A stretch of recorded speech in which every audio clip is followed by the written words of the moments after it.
Welcome to the deep dive. We're here to take those stacks of sources, pull out the key insights, and give you that essential shortcut to knowing what's really going on. Hmm. Today, we're doing a bit of philosophical time travel. We're getting into the mind of Marcus Aurelius, Roman emperor, Stoic philosopher, Right. and his personal journal, Meditations. It's still seen as this incredibly powerful guide to, well, living a good life. That's right. And the sources we've got today, they're a really interesting mix. You've got classical philosophy deep dives, but also some modern, very practical habit-building stuff, Okay. all trying to answer that same big question. How do we actually find fulfillment? So our mission, really, is to boil down Aurelius's core ideas into something useful, like an operating system for finding, inner peace and integrity today. And the thing that always gets me the hook is that this guy, he had immense power. Emperor of Rome, dealing with war, plague, betrayal. Unbelievable pressure. Exactly. And yet, his private writings, they obsess over just one thing. The state of his own soul, his own character. He wasn't writing for us. No, not at all. He was writing to remind himself how to be a good person day in, day out. And that's the real power, I think. We might not be emperors, thankfully perhaps, but life is chaotic. We're constantly distracted, pulled in different directions. True. And Stoicism, Aurelius' system, it feels almost perfectly designed for managing your own mind when everything outside feels completely overwhelming, like mental triage. Okay, let's unpack this then. Where do we start? The absolute foundation of Stoic thinking seems to be this split, right? Between what you can control and what you can't. Absolutely fundamental, yeah. Yeah. The sources really hammer this home, the dichotomy of control. Yeah. You have essentially total authority over your mind, your judgments, your actions, how you choose to react, Okay, your inner world. your inner world, Yeah. everything else, the weather, the economy, Okay. what other people think of you, even your own health eventually. It's outside your direct control. It's indifferent in Stoic terms. Indifferent meaning it doesn't have inherent good or bad value. Exactly. The value comes from how you respond to it. Real strength, Aurelius says, comes when you stop wasting energy fighting reality. And instead, you pour all that effort into managing your internal state, your choices, your reactions. That sounds simple, but it feels incredibly difficult. I mean, especially today, we're told we should control everything, track everything. Oh, completely. We're pushed to manage external outcomes, manage perceptions. Right. And the modern idea is often that external things cause our suffering. He made me angry, or this situation is stressful. Yeah. Stoicism just flatly rejects that. Aurelius would say, it's not the events itself, the traffic jam, the criticism that upsets you. It's your judgment about it. So the suffering is self-inflicted in a way. It's based on a judgment you have the power to change. The event is external, factual, the panic, the anger, the despair. Those are internal judgments you can theoretically revoke. Which leads us to another big, maybe counterintuitive idea, acceptance. Yes. Amor fati, love of fate. And it's crucial to understand this isn't just like passive resignation, oh, well, nothing I can do. Right, it sounds a bit defeatist initially. It's actually the opposite. It's an active embrace of whatever happens. Seeing it, all of it, the good and the bad, as necessary material for your growth. You accept things as they are, not as you desperately wish they were. So you don't just put up with difficulty, you actively welcome it, see it as fuel. That's the radical step. Using adversity as fuel. It's where that famous line comes in. The impediment to action advances action. What stands in the way becomes the way. Okay, say more about that. How does an obstacle become the way? Well, think about it. If you hit a roadblock, instead of just stopping or complaining, you see the roadblock itself as the new path. It forces you to be creative, patient, resilient. The hardship isn't blocking your path. It is your path. It's training. Training for the soul, as the sources put it. Exactly. Specialized training. If you can really internalize that perspective, external events start to lose their power to, knock you off balance. That's a huge shift. So once you've kind of secured that outer boundary, accepting what you can't control, the focus turns completely inward. And this is where, for me, it gets really fascinating. It's all about the quality of your thoughts. Precisely. The inner citadel, he calls it. Your mental fortress. He literally wrote, the happiness of your life depends upon the quality of your thoughts. Simple, but profound. If you let negativity, fear, anger just run wild in your head, you're basically leaving the gates wide open. Your main job as a Stoic is to be the guard standing watch over your own mind. Okay, but what if the fear or grief feels really real? How can you just choose not to feel it? Isn't that just repression? That's a really important question. And no, it's not about repression. It's about revaluation. It's not don't feel grief. Hmm. It's examine the story you're telling yourself about this grief. Ah, okay. And the key tool for Aurelius, and this is why meditations exist, was daily reflection, journaling, but not just, writing down random thoughts. It was structured. It was a rigorous process, Hmm. applying reason to your emotions, to your actions from the day. So Meditations wasn't a philosophical text he meant others to read. It was more like his personal workout log. That's a great way to put it. Yeah. And he used a bookending strategy.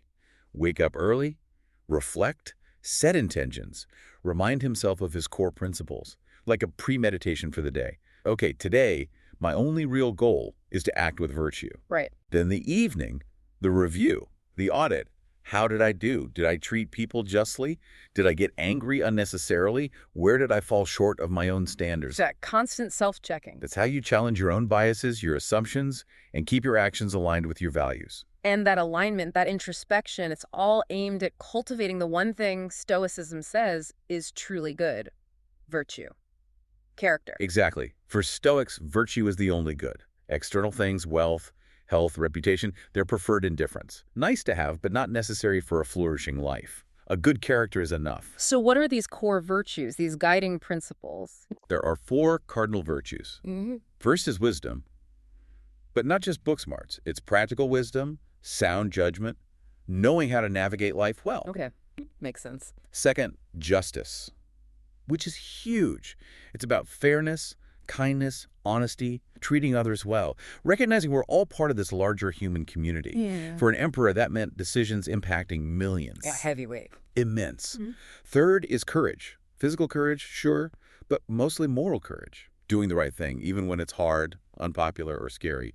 Standing by your principles. Right. Even when it costs you something. Especially then. Mm-hmm. And finally, temperance, or self-discipline. Control over your desires, your impulses, resisting excess. Not just resisting cake, I assume. No, though that might be part of it for some. More fundamentally, it's about resisting unnecessary complexity. Aurelius talked about finding tranquility by choosing to do less. Do less. How does that work? By cutting out the trivial. The frivolous commitments, the pointless arguments, the chasing of status, the information overload.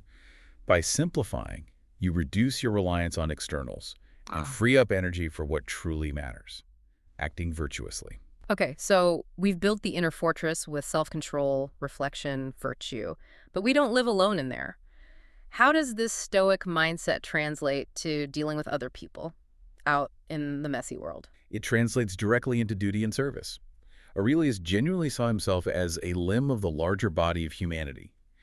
He believed we're fundamentally social creatures, born for cooperation. So our purpose is interconnected. Absolutely. Our purpose is to contribute to the common good, to act with kindness, honesty, justice, because what benefits the whole ultimately benefits the individual part. Every action needs to be weighed. Does this serve the community? That must have been incredibly difficult, though. As emperor, he dealt with, real enemies, ungrateful people, incompetence. How did he face that every day without just becoming totally cynical or constantly angry? He had this amazing psychological prep routine. The sources detail his morning practice, where he'd basically anticipate the worst of human behavior. He'd expect people to be awful. That sounds negative. It sounds negative, but the goal was positive. He'd tell himself something like, okay, today I'm going to meet people who are interfering, ungrateful, arrogant, dishonest, jealous, and unfriendly. Wow, that's quite the morning affirmation. But then came the crucial second part. But they can't harm me, because none of them can infect me with their ugliness, nor can I be angry with my kinsman or hate him. So by expecting it, he neutralized the shock and the anger. Exactly. He removed the element of surprise. Yeah. If you expect people to sometimes act badly based on their own ignorance or flawed judgments, their behavior doesn't have the power to derail your inner state. You choose not to let their issues become your issues. That's a powerful tool for, empathy and forgiveness, isn't it? It reframes why people act badly. Precisely. The advice is clear. Tolerate others wisely. Understand they act out of their own limited perspectives, thinking you're doing right. Bear with them. Don't judge, don't hate, certainly don't seek revenge. And check yourself first. Yes. Before criticizing someone, ask, do I have a similar fault? Focus on your own actions. Be just, be kind, regardless of how others behave. Okay, so we're being virtuous, serving others, dealing with difficulty. But life is full of struggles, big and small. Mhm. How does the Stoic make sure they're focusing on the right struggles, not just getting bogged down in trivial stuff? That brings us to the ultimate perspective check. Yeah. The one that kind of underpins everything else. Memento mori. Remember you must die. Sounds a bit grim. It can sound grim, yeah. But for the Stoics, it wasn't morbid. It was incredibly practical. A tool for focus and prioritization. How so? Well, Aurelius constantly reminded himself, my time is short. Everyone's time is short. Thinking about death isn't about dwelling on the end. It's about injecting urgency and gratitude into the present. Right. Makes you think twice about wasting time. Totally. Suddenly, that petty argument, that desire for more likes on social media, that obsession with status, it just looks absurd. Is this how I want to spend my limited time? It clarifies priorities like nothing else. And it must help with that detachment piece, too, not chasing praise or fame. Absolutely. If you remember, soon you will have forgotten all. Soon all will have forgotten you.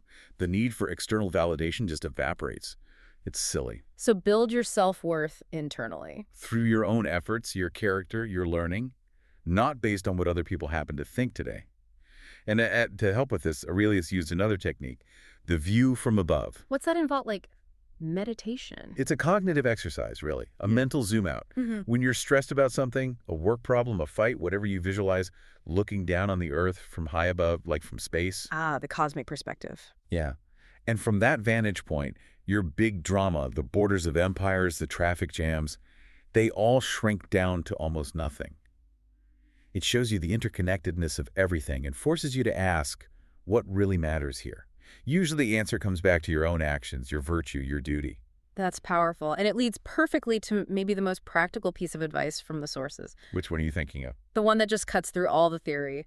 Waste no more time arguing what a good man should be one. Ah, yes.